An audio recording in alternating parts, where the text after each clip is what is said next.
As the great orators Frankie Goes to Hollywood once said, when two tribes go to war, a point is all that you can score. Sock it to me biscuits now. Or as Edwin Starr more succinctly stated, war, what is it good for? Absolutely nothing. War is a horrific business, and I stress the word business. So what could your organisation learn, if anything, from the terrible conflict raging in the Ukraine?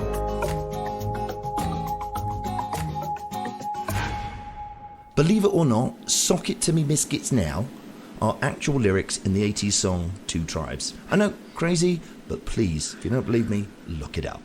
Hi Heidi and hi Brent. Hi. Hello. Now, I've been teasing this for a couple of weeks now, but is this the Russian army episode? This is the Russian army. We unfortunately don't have the visual of their oversized Frisbee hats. Those are a topic in and of themselves.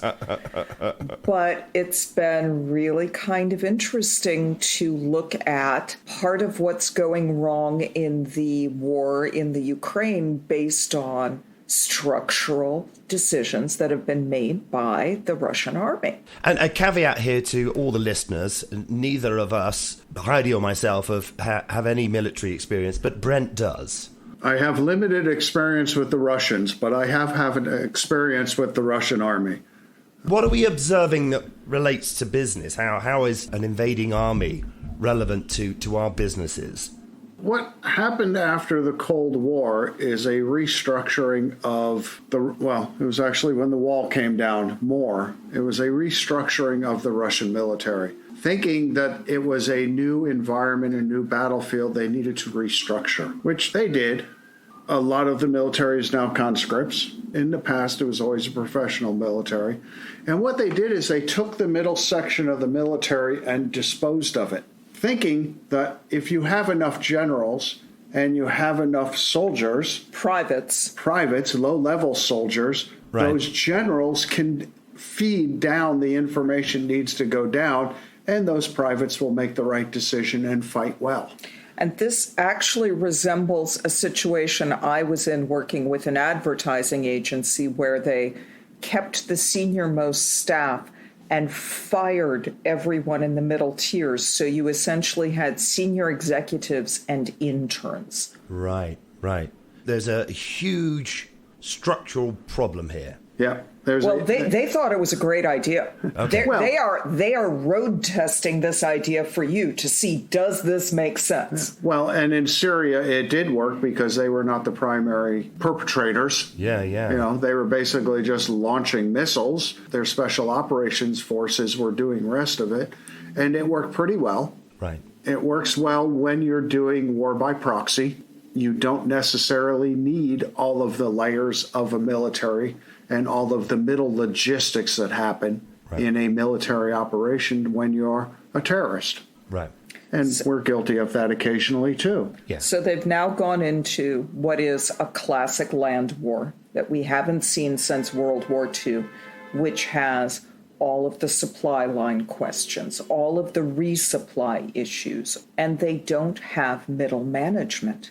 They have no one in those middle positions. They literally have conscripts, right, which conscripts are, in my mind, really plus minus interns. Yeah. They're not invested in the organization. They're there to learn. Oh, they're there because they have to or learn. Yeah. It looked like the Russians were trying a tactic used by the Germans when they invaded Poland, a tactic called Blitzkrieg. So translation, please, Heidi? The lightning war. So you overwhelm your enemy, smashing through their defenses, not giving them any time to regroup or mount a counteroffensive. Yeah. But logistically, you have to keep up and supply food for the troops, ammunition, fuel for the tanks. Right. Yeah. Which is where I think the Russians' plan, thankfully, came unstuck. They have created their own supply line issues. They have created problems with the command structure. And there's some really interesting analysis out there by the U.S. military, which somewhat exceeds my understanding, but it's really worth reading to get an outside perspective of how these things happen. Right. Every single workplace wants to have staff that are able to make their own decisions based on the parameters that are given to them. That's the best staff we aspire to have. And with this Russian structure that has taken out the middle management, so you have generals and conscripts. Right. The conscripts are not empowered to make dynamic decisions. And that's why you've had, has it been 7 or 8 generals killed in the field because they have to go out and make that decision. Yeah, they're literally on the battlefield, which is not where they need to be. And they need to be looking down at the bigger picture. And really extrapolate this to your business, and you get a fascinating perspective because they are strangled in how they can progress. Right. By having lots of soldiers who don't decide for themselves, don't evaluate the problem, and can only strictly follow rules. Because our lowest staff follow rules. And some of them aren't doing that well. They're walking away from their vehicles and saying, hey, I'm not getting orders. I'm out. I'm done. Just leaving. So, I mean, the whole communication chain's broken down. I mean, in the past, certainly in reference to working from home, we have been critical of the role of middle management and how they sort of fit into that. Mm-hmm. But clearly, in a people industry, which is what an army is, they have that vital role. Yeah, and one of the things Russia did when they realized that this was an issue they were dealing with in the Ukraine is what they did is they hired basically mercenaries to be that middle piece. But how vested are they in success also? What you've done is you've taken seasoned soldiers that have left and brought them back basically at a high rate of pay as consultants and said, now, go risk your life for us because we're paying you. Yeah. We don't do it for money. No one does it for money. Yeah. That's not what it's about. You know, aren't they just going to throw the conscripts ahead of them? Like, go. Go do your thing. The general said you should go do it. Go do it. I'll make sure you go do it. Yeah. I was going to say, recently we spoke about how we should all use technology to support communication and support the business, etc. But there's been reports of jets being found with conventional GPS systems gaffer taped over the GPS in the plane because that is not maintained, it's not working. How they're using non-encrypted cell phones. Well, it's interesting when you look at the Russian military during the Cold War in Afghanistan, and they were there for a very long time, but their equipment was so outdated, and we were feeding newer equipment to the Afghans at the time. And we're seeing the same thing now in the Ukraine because they're running T-72s into the Ukraine. The reason they're called T-72s is that's the year that they were designed. That's the tank. The tank 1972. So they're taking the Ford Pinto of tanks into battle. Into battle.